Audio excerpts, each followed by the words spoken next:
आज के इस वीडियो में हम देखेंगे दिवाली रात की खौफनाक कहानी। दिवाली की वो खौफनाक रात।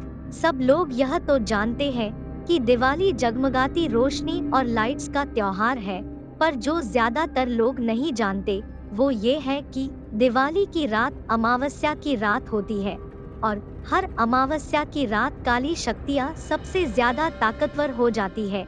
लेकिन 19 साल का सुमित इस बात से अनजान था। वह अपने दोस्त विजय से साथ दिवाली की रात सड़क पर घूम रहा था। तभी विजय की नजर मंदिर के पीछे एक सुनसान से घर के पीछे गई। वहाँ एक सुंदर लड़की लाल साड़ी पहनी दिया जला रही थी। विजय सुमित को लेकर उस घर के पास चला गया। जैसे ही दोनों वहां पहुंचे, उन्होंने देखा कि पूरा घर दियों से सजा था। उन्हें बालकनी में खड़ी वह सुंदर लड़की नजर आई। उसने फिर वही मन लुभाने वाली मुस्कान देकर उन दोनों को अंदर आने का इशारा दिया। घर अंदर से भी उतना ही खूबसूरत सजा हुआ था जितना कि बाहर से। मेज पर खाने के लिए अलग अलग चीजें रखी हुई थी। सुमित मेज से एक लड्डू उठाकर खाने लगा, पर उसके हाथ से गलती से वह नीचे गिर गया। जैसे ही सुमित लड्डू उठाने के लिए नीचे झुका, उसने देखा कि मेज के नीचे एक भयानक काली परछाई थी जो सुमित को देखते ही कहीं गायब हो गई। सुमित जैसे ही विजय को यह बताने ऊपर उठा, उसने देखा कि विजय सीढ़ियों के ऊपर खींचा चला जा रहा था। सुमित बहुत डर गया था। फिर अचानक घर में पायल की आवाजें आने लगी, जैसे कि कोई लड़की एक कमरे से दूसरे कमरे में जा रही हो। सुमित उस आवाज के पीछे पीछे सीढ़ियों से ऊपर चला गया, लेकिन ऊपर जाते ही उसे कमरे के अंदर पंखे से लटकी हुई एक लाश दिखी। सुमित उस लाश का चेहरा देखकर बुरी तरह कांपने लगा, क्योंकि वो किसी और की नहीं बल्कि विजय की ही लाश थी। सुमित डरते डरते पीछे मुड़ा तो उसके ठीक सामने वही सुंदर लड़की खड़ी थी और उसे देखकर मुस्कुरा रही थी। पर इस बार सुमित को वह मुस्कान मन लुभाने वाली नहीं बल्कि बेहद डरावनी लग रही थी। अचानक घर की सारी लाइट्स बंद हो गई। वह घर धीरे धीरे एक खंडर में बदल गया।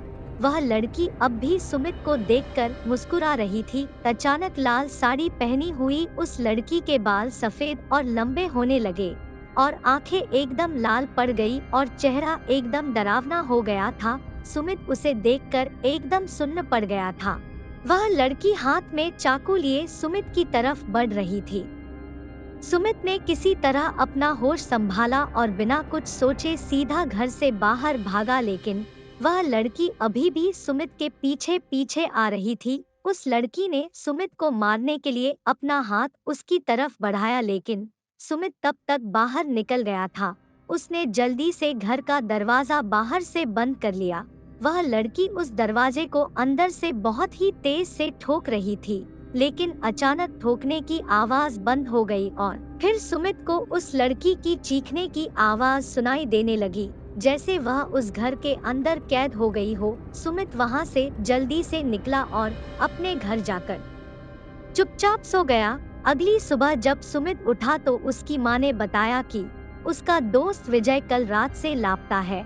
तब सुमित ने पूरा किस्सा अपनी माँ को बताया। उसने माँ ने उससे कहा कि कई साल पहले दिवाली की रात एक लड़की ने उस घर में आत्महत्या की थी। तब से उसकी आत्मा उसी घर में भटकती रहती है।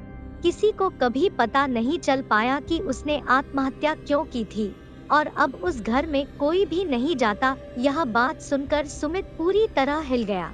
वह यह यकीन करना चाहता था कि जो भी उसके साथ हुआ वह एक बुरा सपना था, पर उस रात के बाद उसका दोस्त विजय कभी वापस नहीं आया और सुमित को आज भी दिवाली की वो खौफनाक रात और उस लड़की की भयानक चीखें सोने नहीं देती।